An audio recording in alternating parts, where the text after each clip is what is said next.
Good morning आप सभी को, जय हिंद।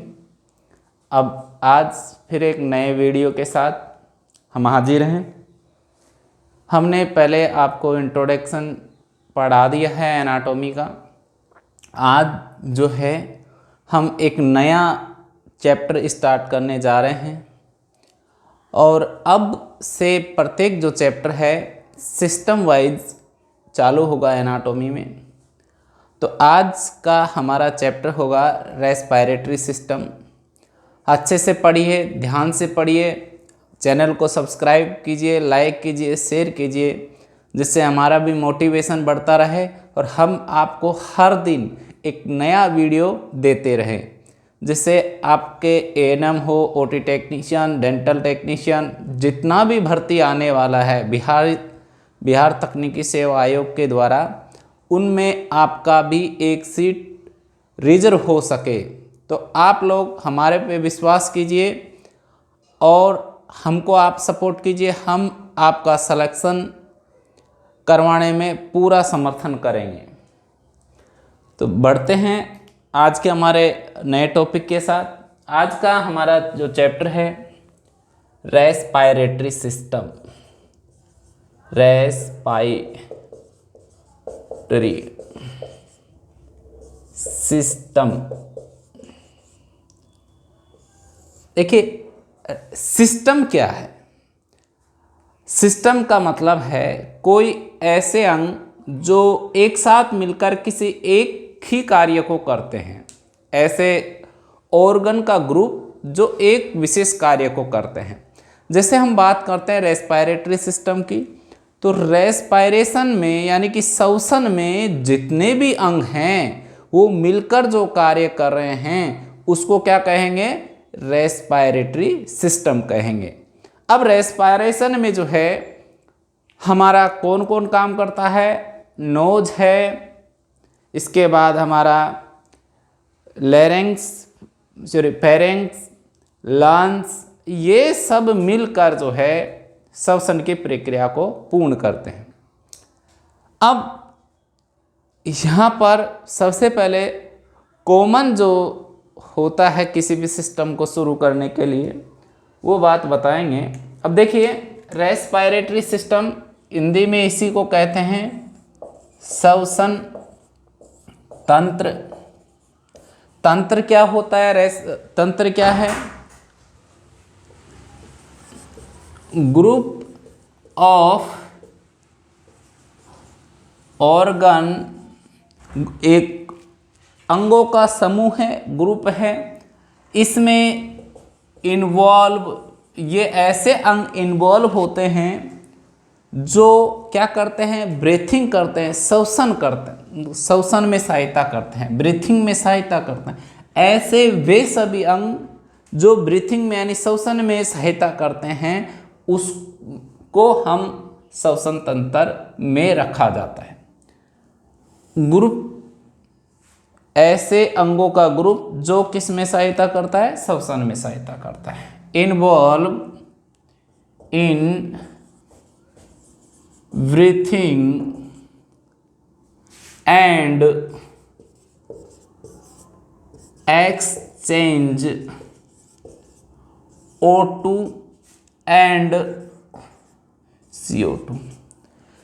रेस्पिरेटरी सिस्टम ऐसा तंत्र है, श्वसन तंत्र, जिसमें ऐसे अंगों का समूह होता है जो ऑक्सीजन को लेने और छोड़ने का काम करते हैं, जिसमें ऑक्सीजन ली जाती है और कार्बन डाइऑक्साइड छोड़ी जाती है। यानी रेस्पिरेटरी सिस्टम में ऑक्सीजन लिया जाता है जबकि CO2 छोड़ा जाता है। अब आप कहोगे क्या सर, भारी वातावरण में केवल ऑक्सीजन है जो कि हमारा सिस्टम ऑक्सीजन को ही लेता है? नहीं, ऐसा बिल्कुल भी नहीं है। हम लेने को तो वायु लेते हैं। लेने को क्या लेते हैं? वायु लेते हैं। अब जो वायुमंडल है उसमें बहुत सारी गैसें हैं। अब जिसमें हम बात करते हैं नाइट्रोजन है, कार्बन डाइऑक्साइड है, ऑक्सीजन है, इन गैसों का समूह पाया जाता है वायुमंडल में। अब इस समूह में से यहाँ पर केवल जो ली जाती है हमारे सिस्टम द्वारा, श्वसन सिस्टम द्वारा या श्वसन तंत्र के द्वारा जो एब्जॉर्ब की जाती है, ग्रहण की जाती है, वो केवल ऑक्सीजन है।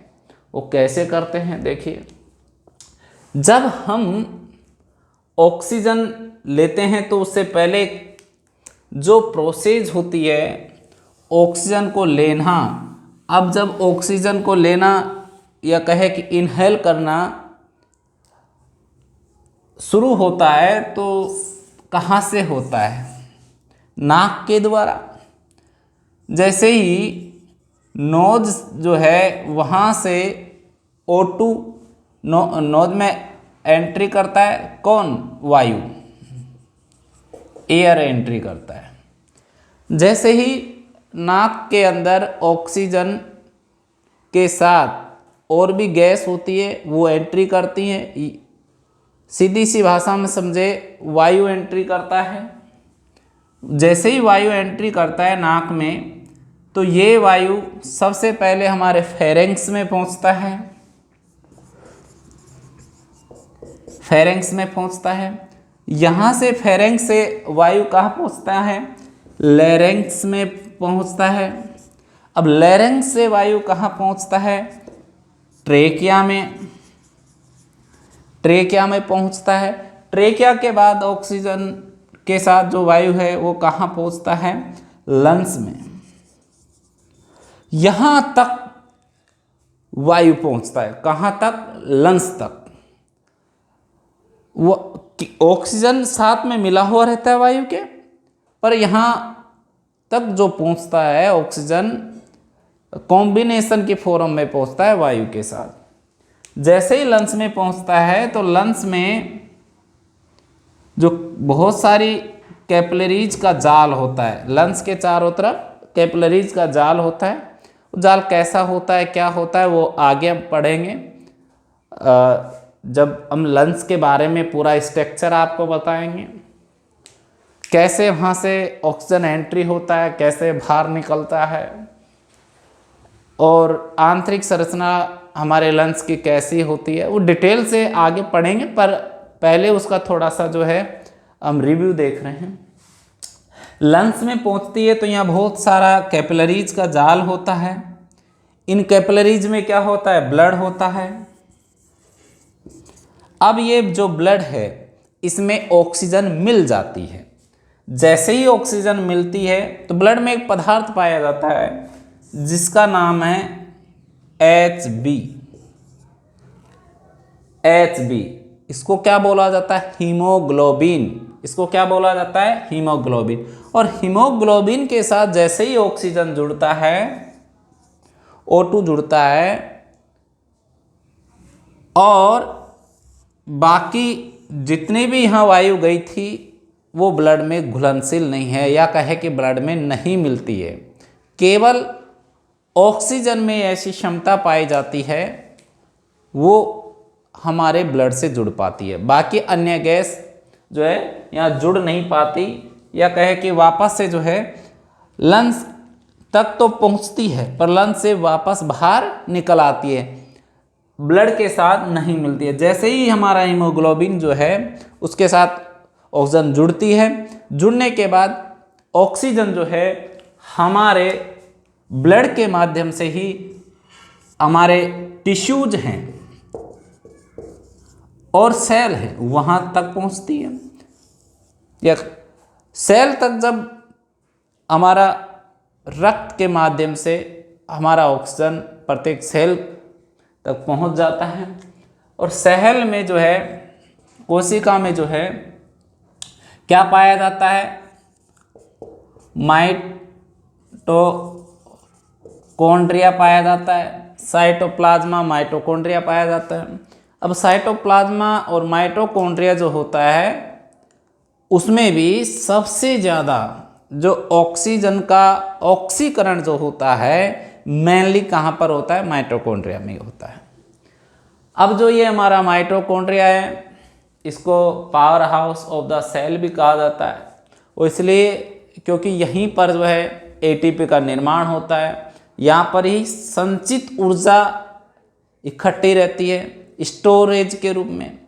अब जैसे ही माइटोकॉन्ड्रिया तक जब हमारा ऑक्सीजन पहुंचा तो यहाँ पर पहले से ग्लूकोज मौजूद रहता है। अब ग्लूकोज जो है, अब ग्लूकोज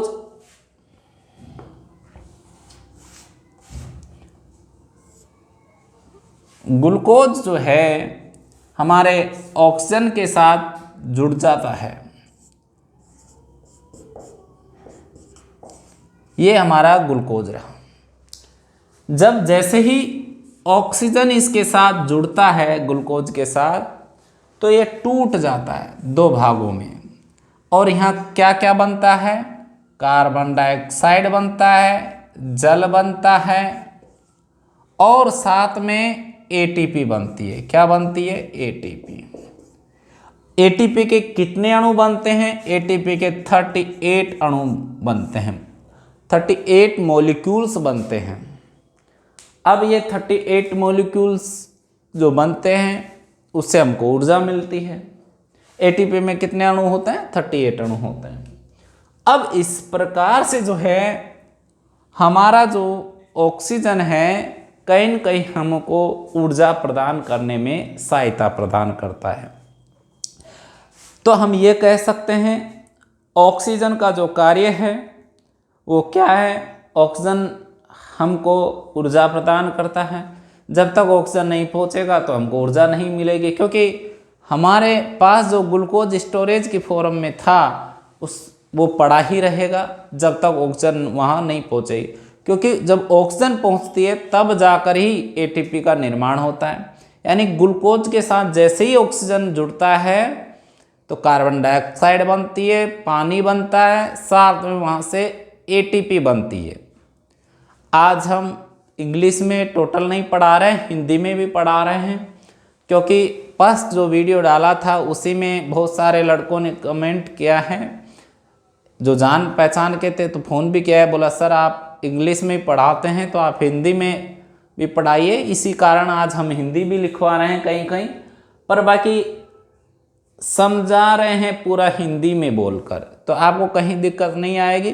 फिर भी अगर दिक्कत आती है तो आप कमेंट सेशन में कमेंट करके लिख दीजिए कि सर आप और हिंदी लिखिए या ठीक है सर अब जितना बता रहे हैं उतना ठीक है, या जो भी है आपका क्वेरी वो हम सोल्व करेंगे, तो आप बता दीजिए, कमेंट में करके बता देना। अब देखिए हमने बताया कि जो हमारा ऑक्सीजन है ग्लूकोज के साथ जुड़ता है और ग्लूकोज के साथ जुड़कर क्या करता है?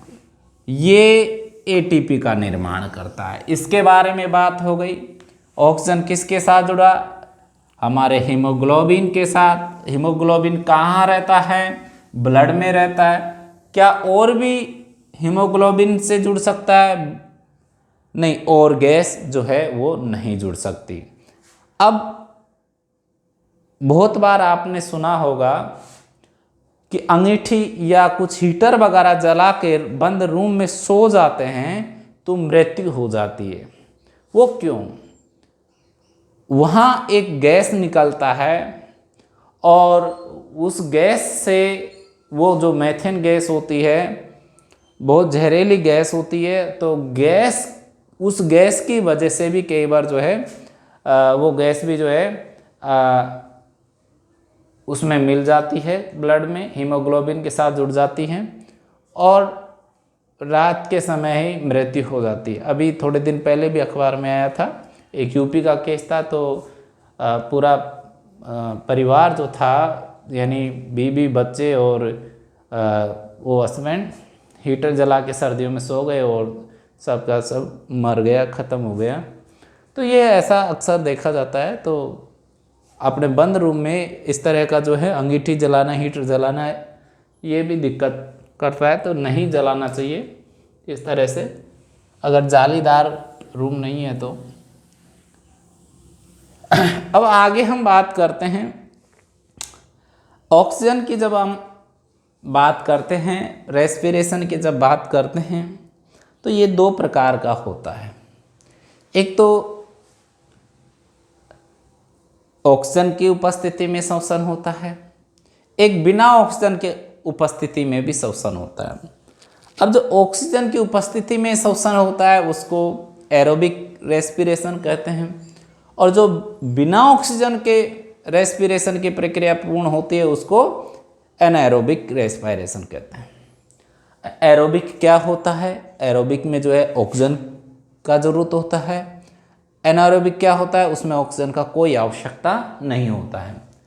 मानव में किस प्रकार का श्वसन होता है? मानव में जो है ऑक्सी श्वसन होता है। यह कहे कि बिना ऑक्सीजन के मानव में जो है श्वसन की प्रक्रिया नहीं हो सकती, यानी मानव को श्वसन के लिए ऑक्सीजन की आवश्यकता होती है।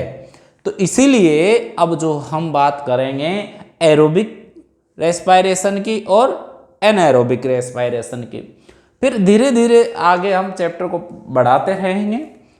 अब सबसे पहले जो हम बात करते हैं बेटा एरोबिक रेस्पिरेशन। एरोबिक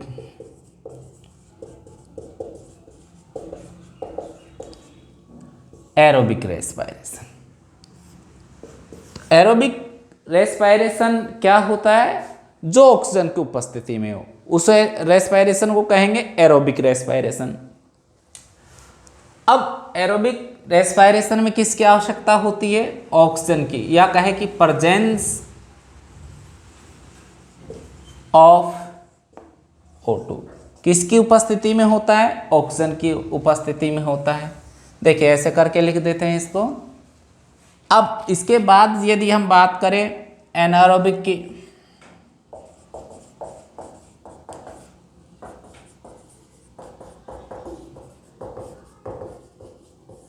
एनाएरोबिक की रेस्पिरेशन की बात करें, एरोबिक ऑक्सीजन की उपस्थिति में, एनाएरोबिक को आवश्यकता नहीं रहती, तो यह क्या लिख सकते हैं? एब्सेंस ऑफ O2, यानी O2 की आवश्यकता नहीं होती। कट लगा दिया, यानी यहाँ ऑक्सीजन की आवश्यकता नहीं होती है। फिर दूसरा हम बात करते हैं, ये किसका ऑक्सीडेशन करता है? ग्लूकोज का करता है। किसका ऑक्सीडेशन करता है? और ग्लूकोज का ऑक्सीडेशन करता है। यहाँ पर जब ऑक्सीजन है ही नहीं तो यहाँ किसी प्रकार का ये ऑक्सीडेशन नहीं करेगा। अब यदि यहाँ पर जब हमारा ऑक्सीडेशन होता है एरोबिक में, तो एटीपी के रूप में ऊर्जा बनती है, एनर्जी किस फॉर्म में बनाता है? एटीपी के रूप में एनर्जी बनाता है। एटीपी के रूप में जो एनर्जी बनती है उसमें कितना मॉलिक्यूल्स होता है? 38 मॉलिक्यूल्स होता है। यहाँ पर यदि थोड़ा बहुत एटीपी बन भी जाती है तो एटीपी के कितने मॉलिक्यूल्स होते हैं? यहाँ पर ओनली 2, यहाँ 38 और यहाँ कितना? केवल 2, बस इतना। अगर थोड़ा बहुत ग्लूकोज टूट गया या थोड़ा बहुत बन गया तो अधिकतम कितना? 2।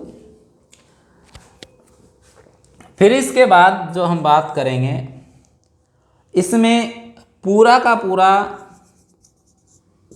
कंबस्टन होता है। इसको कहते हैं कंबस्टन को पूर्ण दहन। पूर्ण दहन यानी यहाँ पर जो ग्लूकोज है वो पूरी तरह से टूट जाता है और यहाँ पर कंबस्टन पूर्ण रूप से नहीं होता। कंबस्टन या पूर्ण दहन नहीं होता। नहीं। कई बार एग्जाम में क्वेश्चन पूछा जाता है कि ऐसा कौन सा रेस्पिरेशन है जिसमें पूर्ण दहन होता है, फुल कंबस्टेशन होता है, तो वो कौन सा है? Aerobic respiration. एरोबिक में जो है पूर्ण दहन हो जाता है, पूरा ग्लूकोज जो है टूट जाता है। इसको क्या कहेंगे? पूर्ण दहन कहेंगे। और यदि जो पूरा ग्लूकोज नहीं टूटे तो उसको क्या कहेंगे? Aerobic respiration.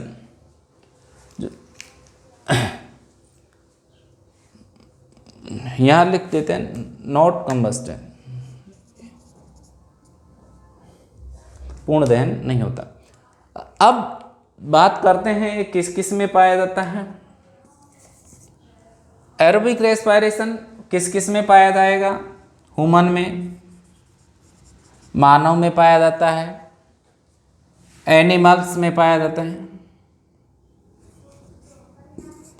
एनिमल्स में पाया जाता है, डॉग वगैरह पशु पक्षी ये सब में जो है कैसा पाया जाता है? एरोबिक रेस्पिरेशन पाया जाता है।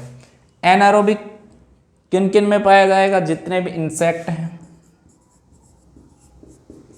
इंसेक्ट हैं, बैक्टीरिया हैं, इन सब में कैसा रेस्पिरेशन पाया जाएगा? एनारोबिक रेस्पिरेशन पाया जाएगा। बैक्टीरिया है और ये सब में जो है इंसेक्ट में। हाँ, एक जो जर्मिनेशन होता है किसका? कोई सीड्स होता है, बीज जो अंकुरित होता है, बीज के अंकुरण के समय भी इसमें कैसा रेस्पिरेशन पाया जाता है? एनारोबिक पाया जाता है। अंकुरण के समय, अंकुरण बीज में अंकुरण जब होता है तो उस समय भी कैसा रेस्पिरेशन पाया जाता है? बीज में जो रेस्पिरेशन होता है समय कौन सा हो? अंकुरण का समय हो, तो उस समय उसमें एनारोबिक रेस्पिरेशन उसमें पाया जाता है। इस तरह से जो हमारा ये उसका टाइप हो गया एनारोबिक और एरोबिक रेस्पिरेशन का, किस में पूर्ण दहन होता है, किस में अपूर्ण दहन होता है, और ये दहन की जो प्रक्रिया है कैसे पूर्ण होती है, दहन में किसका दहन होता है। हाँ, तो एग्जाम में ये क्वेश्चन पूछे जाते हैं कि एनारोबिक का उदाहरण दीजिए, वहाँ दे रखा होगा बैक्टीरिया, एनिमल, ये सब कोई भी एग्जाम्पल दे रखा होगा तो वहाँ किसका नाम आएगा? बैक्टीरिया का नाम आएगा कि बैक्टीरिया में एनारोबिक जो है रेस्पिरेशन होता है। पूछ सकता है ग्लूकोज का पूर्ण रूप से दहन कहाँ होता है या कंबस्टेशन कहाँ होता है, तो वो एरोबिक रेस्पिरेशन में होता है। तो ये एरोबिक और एनारोबिक दोनों रेस्पिरेशन के बारे में हम बता दिए। अब हम बात करेंगे कि किस किस तरह के जीवों में रेस्पिरेशन किस किस अंग के द्वारा होता है। थोड़ा सा अब यहाँ हम ये पढ़ेंगे कि किस किस तरह के जीवों में जो रेस्पिरेशन के लिए कौन कौन से अंगों का योगदान है। मानव की बात कर लेते हैं सबसे पहले। ह्यूमन में, मानव में किसके द्वारा होता है? लंग से द्वारा होता है, लंग्स के द्वारा होता है। अब मानव का जो मित्र होता है वो कौन है? अर्थवर्म, अर्थवर्म जिसको क्या कहते हैं? केंचुआ।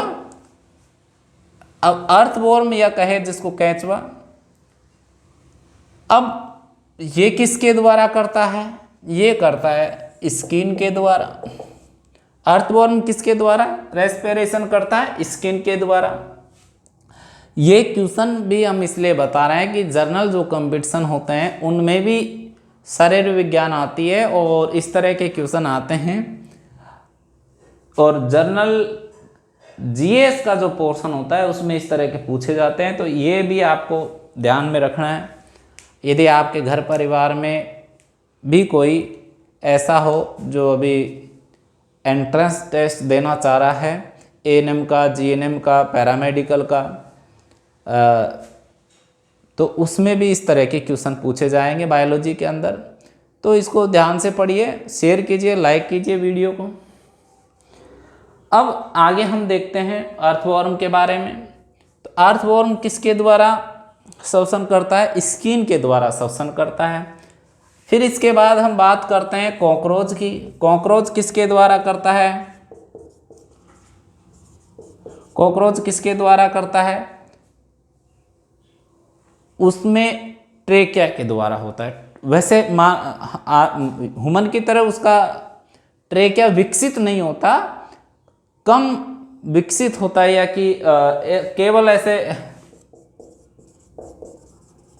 ऐसे जो है नलिका के रूप में होता है, ठीक है ना, ऐसे नली ऐसे संरचना होती है, उसी के रूप में उनका जो है कि ट्रेकिया होता है। तो उसके द्वारा, ट्रेकिया के द्वारा किस में होता है? कॉकरोच में होता है। थर्ड जो हमारा है, हम एमीबा की बात करते थे। एमीबा, तो अमीबा में किसके द्वारा होता है? जो अमीबा होता है उसके अंदर रेस्पिरेशन जो होता है किसके द्वारा होता है? बताइए, कोई बता सकता है? देखिए रेस्पिरेशन, यहाँ अमीबा एक कोशिकीय जीव है, इसलिए इसमें कोई विशेष तरह के अंग नहीं पाए जाते, इसलिए हम नहीं कह सकते कि इसमें इसके द्वारा होता है। तो अमीबा जहाँ उसकी इच्छा होगी वहीं से कर लेगा, ठीक है, जहाँ उसका इच्छा होगा वहीं से कर लेगा, उसमें कोई विशेष अंग रेस्पिरेशन के लिए नहीं होते हैं। अब आगे हम बढ़ते हैं, हम फिश की बात कर लेते हैं। फिश में किसके द्वारा रेस्पिरेशन होता है? फिश के अंदर गिल्स के द्वारा होता है। किसके द्वारा होता है? गिल्स के द्वारा रेस्पिरेशन होता है। गिल्स को क्या कहते हैं? गलफड़ा।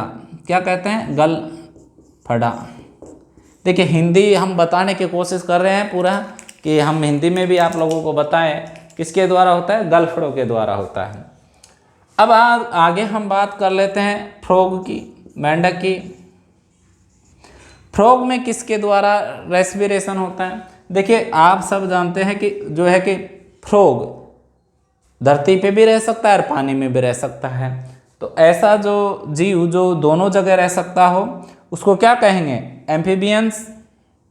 तो एम्फीबियंस कौन है? फ्रॉग। तो जब ये पानी में रहता है तो स्किन के द्वारा करता है, और जब धरती पे आ जाता है तो ये इस समय लंग्स के द्वारा करता है। फ्रॉग एक ऐसा है जो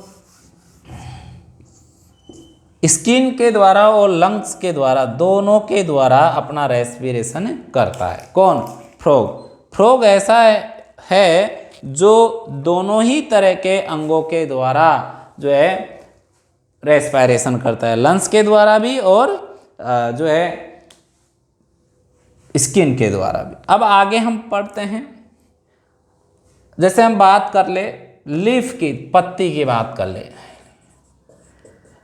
पत्ती जो होती है, पेड़ पौधों में जो पत्ती होती है, या कहे कि पेड़ पौधे किसके द्वारा रेस्पिरेशन करते हैं?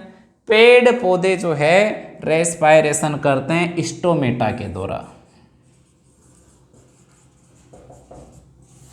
स्टोमेटा, स्टोमेटा को बोला जाता है वातरंध्र, ठीक है, वातरंध्र के द्वारा। वातरंध्र के द्वारा जो है स्टोमेटा में होता है। अब स्टोमेटा या वातरंध्र तो किस किस के द्वारा कहाँ कहाँ होता है?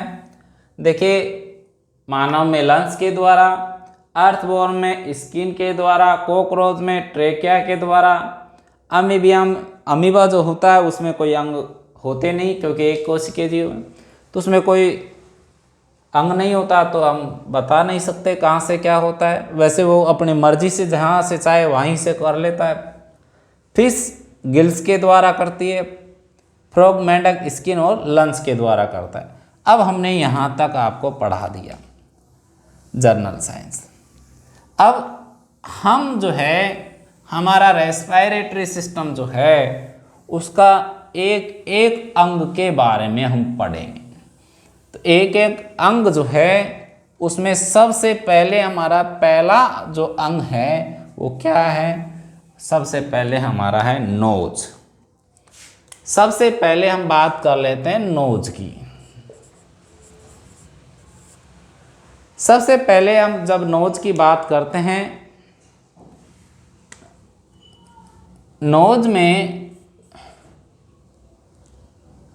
सबसे पहले हम देखते हैं कि नोज जो है आगे से देखने में दो डिवाइडेशन दिखाई देते हैं। अब डिवाइडेशन जो है इनको क्या कहते हैं? देखिए, नोज नेजल सेप्टम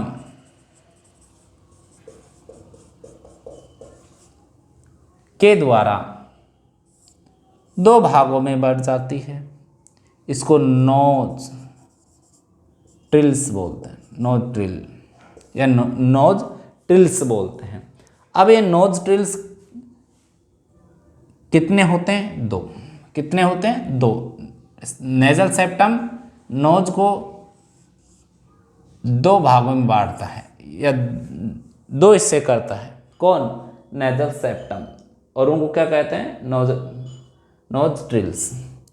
अब देखिए, नोज ट्रिल्स की आगे बात करते हैं।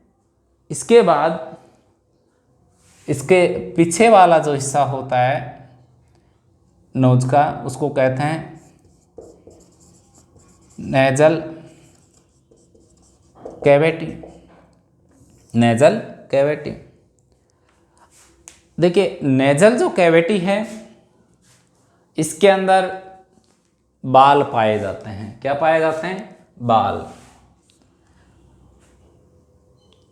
नोज हेयर या नाक के बाल, इनको कहेंगे नाक बाल, या मेडिकल भाषा में इसको क्या कहेंगे? सीलिया। क्या कहेंगे? सीलिया। नाक के बाल हिंदी में शब्द है इसका, वास्तविक शब्द इसका क्या है? सीलिया। इसको सीलिया कहते हैं।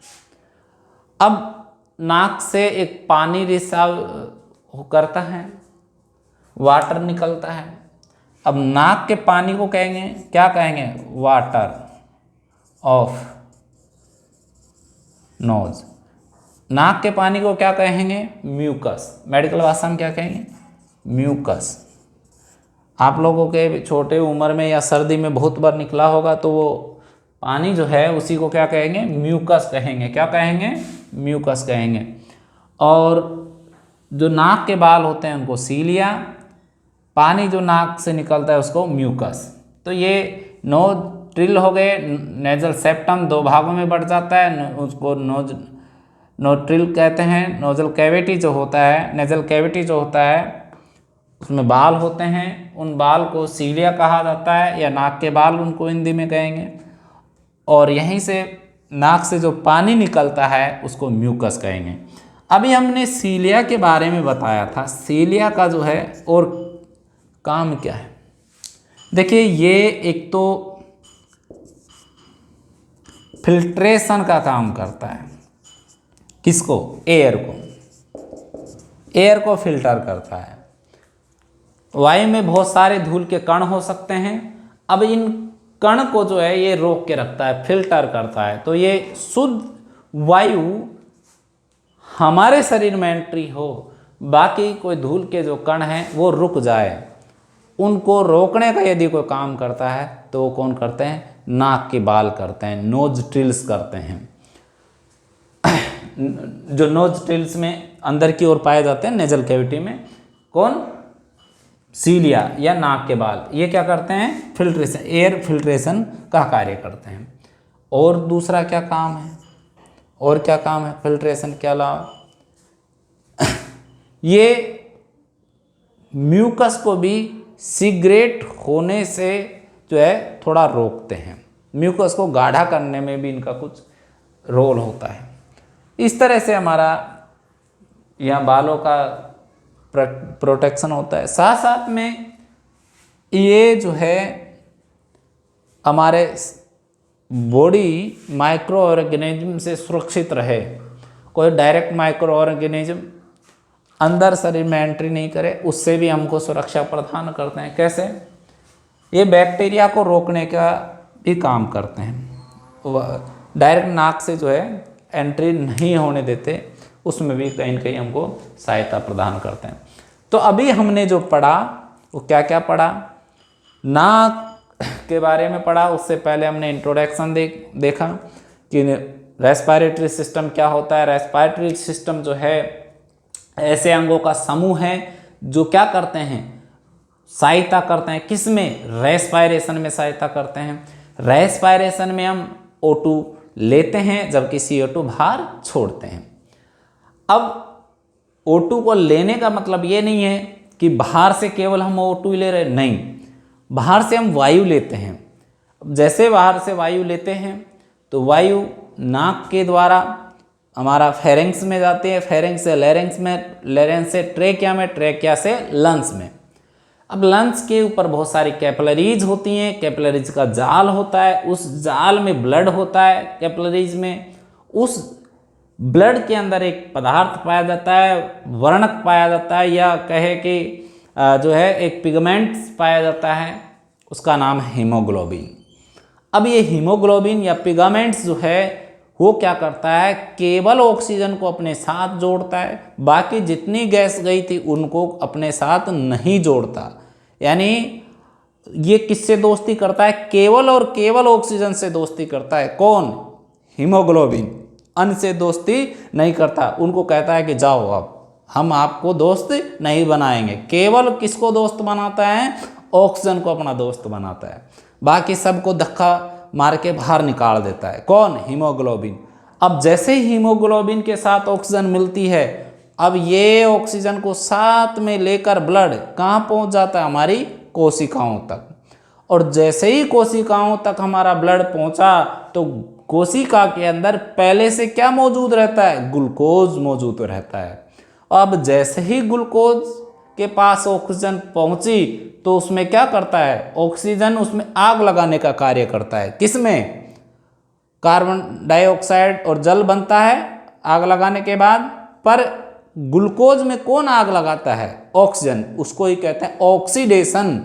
उसी को क्या कहते हैं, ऑक्सीडेशन या ऑक्सीकरण, उसका दहन करना, जलाना। किसको, ग्लूकोज को। ग्लूकोज को कौन जलाता है, ग्लूकोज को ऑक्सीजन जलाता है। अब जैसे ही ऑक्सीजन पहुंचा और ग्लूकोज को जलाया, ग्लूकोज का सूत्र क्या होता है, C6H12O6। ये किसका सूत्र है, ग्लूकोज का सूत्र है। अब जैसे ही ग्लूकोज ने इनको तोड़ा तो कार्बन डाइऑक्साइड बनी, जल बना, साथ में यहाँ से क्या मिला, साथ में ATP मिला। ATP क्या है, एडिनोसिन ट्राइफॉस्फेट। और एडिनोसिन ट्राइफॉस्फेट ये क्या है, ये ऊर्जा है। ये क्या है, ऊर्जा है, एनर्जी है। ये कहाँ स्टोर हो जाती है, ये माइटोकॉन्ड्रिया में स्टोर हो जाती है। माइटोकॉन्ड्रिया क्या है, माइटोकॉन्ड्रिया को अन्य किस नाम से जाना जाता है, माइटोकॉन्ड्रिया को अन्य नाम से जाना जाता है power house of the cell, यानी कोशिका का शक्ति ग्रह, पावर हाउस। जिस तरह से लाइट कहाँ स्टोर रहती है, ये कहाँ से लाइट आती है, पावर हाउस जो होता है वहाँ से। तो उसी तरह से हमारे शरीर में भी कोशिका में पावर हाउस जो होता है वो कौन है, माइटोकॉन्ड्रिया। माइटोकॉन्ड्रिया के अलावा थोड़ा बहुत जो दहन है या ग्लूकोज जो स्टोर रहता है ये ATP के रूप में, तो साइटोप्लाज्मा में भी रहता है, पर मुख्य रूप से किस में रहता है, माइटोकॉन्ड्रिया में रहता है। जैसे ही ऑक्सीजन ने वहाँ पहुँचा और इसको तोड़ा और ऊर्जा मिली तो हम लोगों के जो है हम अच्छी तरह से एक्टिविटी कर पाते हैं। यदि ऑक्सीजन वहाँ नहीं पहुँचे तो ऑक्सीजन नहीं पहुँचेगा तो वहाँ पर ऊर्जा नहीं बनेगी, और ऊर्जा यदि नहीं बनेगी तो हमारे शरीर में वीकनेस आ जाएगी। और वीकनेस के साथ साथ कुछ ऐसी मसल्स होती हैं जिनको एनर्जी की बहुत ज़्यादा आवश्यकता रहती है, जो लगातार वर्क करती रहती है, काम करती रहती है। जैसे हमारे हार्ट की मसल, उसको लगातार एनर्जी की आवश्यकता होती है। तो वहाँ पर यदि कभी ऑक्सीजन नहीं मिले तो वो सेल बहुत जल्दी डेड हो जाती है, मर जाती है, उसमें नेक्रोसिस हो सकता है। तो उस समय फिर हार्ट फेल हो जाता है ना। ये सब प्रोसेस है, जैसे जैसे सिस्टम चलेंगे पढ़ाते रहेंगे, एक व्यू हम बता रहे हैं कैसे क्या होता है। तो इसलिए हमको ऑक्सीजन जो है बहुत आवश्यक है, इसलिए इसको प्राण वायु कहते हैं, जीवनदायिनी गैस कहते हैं। किसको, ऑक्सीजन को। क्वेश्चन भी कई बार एग्जाम में आता है, प्राण वायु किसे कहा जाता है, तो किसको कहा जाता है, ऑक्सीजन को। अब हम बता रहे थे कि ऑक्सीजन की उपस्थिति में जो रेस्पायरेशन होता है उसको क्या कहते हैं? Aerobic respiration. जो बिना ऑक्सीजन की उपस्थिति में श्वसन जो होता है उसको एनारोबिक रेस्पिरेशन कहते हैं। एरोबिक और एक तो एरोबिक हो गया, एक एनारोबिक हो गया। हम मानव में कैसा श्वसन होता है ऑक्सीजन की उपस्थिति में, इसलिए इसको क्या कहेंगे? एरोबिक। कीड़े मकोड़े हैं, इनमें कैसा श्वसन होता है? एनारोबिक। इनको ऑक्सीजन की आवश्यकता नहीं होती, ये जहाँ भी चाहेंगे जैसी भी स्थिति है अपना सर्वाइव कर लेंगे, इनको ऑक्सीजन की आवश्यकता नहीं होती, इसको कहेंगे एनारोबिक रेस्पायरेशन। इस तरह से जो है जीव और जंतुओं में श्वसन प्रक्रिया होती है। अब आगे जब हम बात करते हैं, कई बार एक क्वेश्चन और पूछा जाता है पूर्ण दहन किन में होता है, तो एरोबिक रेस्पायरेशन में होता है। व्यक्ति मानव जो है उसमें भी कुछ परिस्थिति होती हैं जब एनारोबिक रेस्पायरेशन हो सकता है, जैसे फैटिग हो गया, बहुत थक गया, तो थकान के समय वहाँ ग्लूकोज पहले से मौजूद यदि नहीं है तो उसमें भी व्यक्ति में जो है एरोबिक न होकर एनारोबिक हो जाता है। एनारोबिक जैसे ही रेस्पायरेशन होगा तो वहाँ पर लैक्टिक एसिड बनेगा। अब ये लैक्टिक एसिड क्या होता है? लैक्टिक एसिड बिना ऑक्सीजन की उपस्थिति में, यदि ऑक्सीजन नहीं है, एनारोबिक कंडीशन यदि है, एनारोबिक कंडीशन है, तो इस समय क्या होगा? लैक्टिक एसिड बनेगा। लैक्टिक एसिड, जैसे लैक्टिक एसिड बनेगा तो लैक्टिक एसिड क्या करता है? ये हमारी जो मसल्स हैं, मसल्स में क्रैम्प कर देता है, अकड़न, ठीक है, क्रैम्प, मसल्स क्रैम्प करता है, साथ में क्या करता है? पेन। यानी लैक्टिक एसिड जब भी स्त्रावित हो गया, यदि हमको ऑक्सीजन नहीं मिल रहा है और ऐसी स्थिति में भी रेस्पायरेशन हो रहा है, उसको एनारोबिक रेस्पायरेशन कहेंगे। अब एनारोबिक रेस्पायरेशन के समय दो समस्या उत्पन्न होती है, एक तो मसल्स में स्पाज्म आ जाए, ऐठन हो जाएगी, दूसरा दर्द होगा।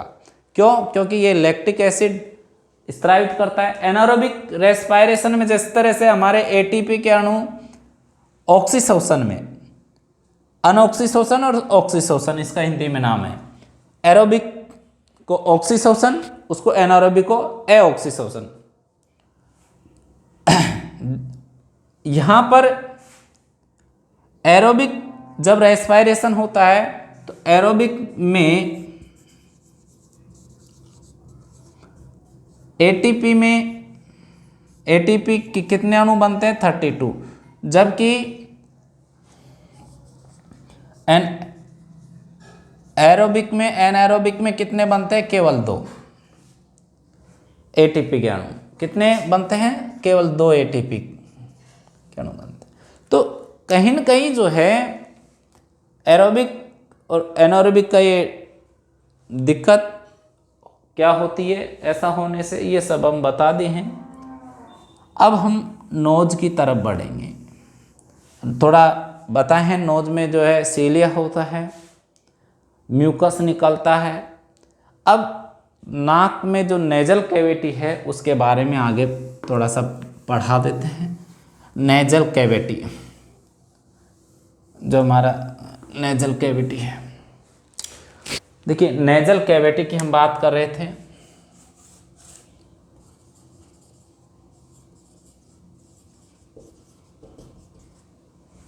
कैविटी, नेजल कैविटी जो है,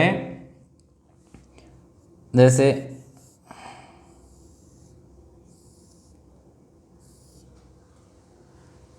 अब यहाँ पर नेजल कैविटी में ऑल फैक्टर रीजन पाया जाता है। ऑल फैक्ट्री रीजन, कौन सा रीजन पाया जाता है? ऑल फैक्ट्री रीजन पाया जाता है। अब ऑल फैक्ट्री रीजन क्या होता है। नेजल कैविटी का एक दूसरा नाम और होता है, इसको जो है ग्रहण क्षेत्र भी कहते हैं। हिंदी में क्या कहते हैं, ग्रहण क्षेत्र। वैसे आप जो है इंग्लिश ही पढ़ो तो ज़्यादा बढ़िया है, अब याद रह जाता है हिंदी नाम तो ठीक है। अब ऑल्फैक्टरी रीजन जो है, यहाँ पर ऑल्फैक्टरी नर्व पाई जाती है। यहाँ से क्या कौन सी नर्व जुड़ती है, ऑल्फैक्टरी नर्व। अब ये ऑल्फैक्टरी नर्व जो है ये किससे जुड़ी रहती है, हमारे ब्रेन से। अब हम क्या सूंघ रहे हैं, किस तरह का स्मेल हम सूंघ रहे हैं, तो यहाँ जैसे ही नाक के नेजल कैविटी में जो ग्रहण क्षेत्र है, यहाँ इसको पता लगता है कि इस तरह का जो हम सुगंध है, दुर्गंध है, किस तरह का जो है सूंघ रहे हैं, तो उसका पता ब्रेन तक कैसे लगता है, ऑल्फैक्टरी नर्व के द्वारा लगता है। तो कभी क्वेश्चन ये आ सकता है कि हमको गंध का अनुभव कौन सी नर्व के द्वारा होता है, गंध का अनुभव ऑल्फैक्टरी नर्व के द्वारा होता है। तो याद रखिएगा, ऑल्फैक्टरी नर्व हम किसका अनुभव कराती है, गंध का। गंध का अनुभव कौन कराती है, ऑल्फैक्टरी नर्व हमको गंध का अनुभव कराती है। तो ऑल्फैक्टरी नर्व का कार्य हो गया क्या, गंध का या स्मेल का जो है हमको अनुभव कराती है। नेजल कैविटी जो है वहाँ पर ऑल्फैक्टरी रीजन पाया जाता है, वहाँ से एक नर्व जुड़ी होती है, उसका ऑल्फैक्टरी नर्व नाम है। एक हिस्सा हमारा ऑल्फैक्टरी रीजन से, दूसरा हिस्सा ब्रेन से। ब्रेन तक ये सूचनाओं को पहुँचाती है कि किस तरह का वहाँ पर गंध या स्मेल आ रही है, तो वैसा ही फिर ब्रेन जो है रिएक्ट करता है। अब ये हो गया हमारा नेजल कैविटी के बारे में। अब थोड़ा सा और इसको देख लेते हैं। ये क्षेत्र जो है नाक वाला, नेजल कैविटी वाला, इसमें ऊपर का रोफ जो है, रोफ वाला हिस्सा, ऊपरी हिस्सा जो है किस किस से मिलकर बना होता है, ये ऊपर वाला जो हिस्सा है ये बना होता है फ्रंटल बोन से। फ्रंटल बोन, फिर स्फेनॉइड बोन,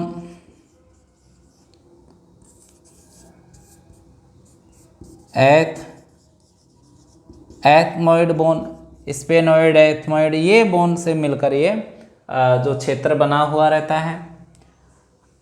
और नीचे वाला जो क्षेत्र है, या कहे कि फ्लोर, इसका फ्लोर जो क्षेत्र है,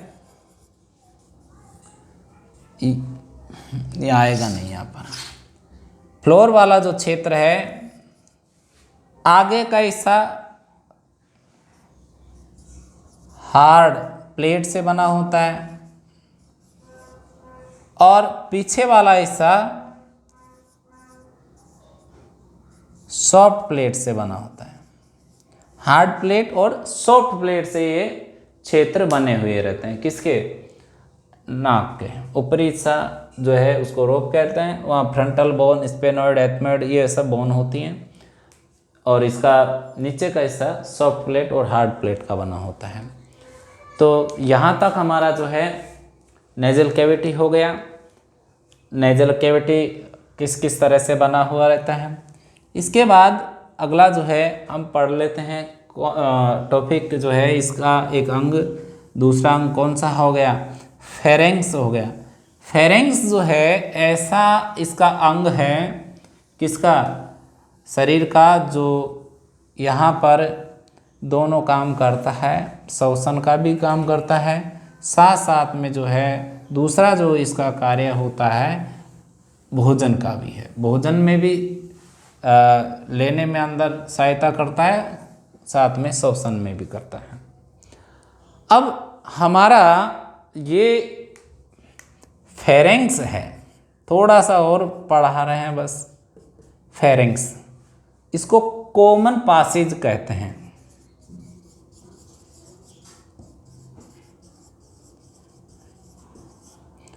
देखिए धीरे धीरे हम अच्छा क्वालिटी में वीडियो अभी नहीं बन पा रहा है क्योंकि अभी थोड़ा सा प्रॉब्लम है, पर धीरे धीरे सुधार होता रहेगा। और जैसे समस्या है तो आप कमेंट करके हमको बताते रहिए। कॉमन पासेज है, पासेज यानी रास्ता, पासेज यानी रास्ता, कॉमन पासेज। अब देखिए दोनों का रास्ता, इसलिए इसको कॉमन पासेज कह दिया। अभी जब हम बात कर रहे थे इस तरह से, ये जो क्षेत्र है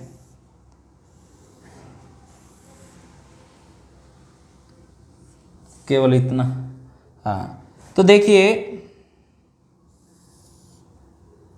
ये ऊपर का जो क्षेत्र है, नाक वाला क्षेत्र, तो यह नोज के पीछे ये है, तो इसका नाम यहाँ पर दे दिया ना, ये यहाँ तक नाक हो गई। नाक के पीछे वाला क्षेत्र है, इसको नाक के पीछे वाला, इसको नेजो,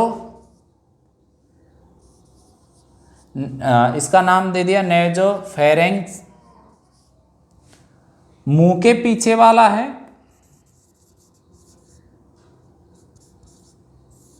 मुंह के पीछे वाला हिस्सा है, इसको दे दिया, मुंह को यहाँ ओरल भी बोलते हैं, ठीक है ना, माउथ को क्या बोलते हैं, ओरल। तो मुंह के पीछे है, या मुंह को दूसरा नाम ओरल हो गया, तो ओरोफेरेंक्स, इसका क्या नाम दे दिया, ओरोफेरेंक्स। उसका नेजोफेरेंक्स, इसको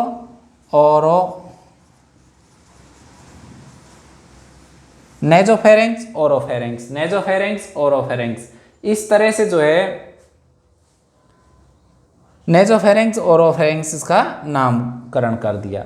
अब इस तरह से यहाँ पर क्या आ गया, यहाँ पर आ जाता है लैरिंग्स। क्या आ जाता है, यहाँ पर आ जाता है हमारा लैरिंग्स। तो हमारा जो लैरिंग्स है, तो लैरिंग्स के पीछे है, तो यहाँ पर ये लैरिंग्स के पीछे है, तो इसको नाम दे दिया लैरिंगो वही फेरेंक्स। तो यानी कॉमन पासेज है ये। और नोज के पीछे है तो नेजोफेरेंक्स, और मुंह के पीछे, ओरल के पीछे तो ओरोफेरेंक्स, लैरिंग्स के पीछे तो इसको लैरिंगोफेरेंक्स। तो फेरिंग्स को 3 भागों में बांटा गया। कौन कौन से नाम हैं, देखिए वैसे ही नाम याद हो जाएंगे। नाक के पीछे वाला नेजोफेरेंक्स, मुंह के पीछे वाला ओरोफेरेंक्स, लैरिंग्स के पीछे वाला लैरिंगोफेरेंक्स। यानी नोज के पीछे वाला नेजोफेरेंक्स, मुंह को ओरल भी कहा जाता है तो ओरोफेरेंक्स, मुंह के पीछे वाला ओरोफेरेंक्स, और लैरिंग्स के पीछे वाला लैरिंगोफेरेंक्स। तो यहाँ इसका 3 डिवाइडेशन है। कितना डिवाइडेशन है, लैरिंग्स का 3 डिवाइडेशन। आज का क्लास हम यहीं समाप्त करते हैं। अब आपको अच्छा लगा होगा, उम्मीद यही करते हैं। आप हमारे चैनल को सब्सक्राइब कीजिए, शेयर कीजिए, लाइक कीजिए और अधिक से अधिक कमेंट कीजिए, जिससे हमको पता लग सके कि हमको अभी क्या जो है, किस तरह से हमारे जो एक गरीबी वाला जो स्टूडियो है हमने छोटा सा बनाया है, वाइट बोर्ड पे खाली हम पढ़ा रहे हैं, अभी चालू किया है, तो इसमें और क्या क्या हमको सुधार करने हैं। जब तक आप लोग नहीं बताओगे तो हमको पता नहीं चलेगा। तो धन्यवाद आप सभी को वाचिंग दिस वीडियो। नमस्कार, जय हिंद, आपका दिन शुभ रहे।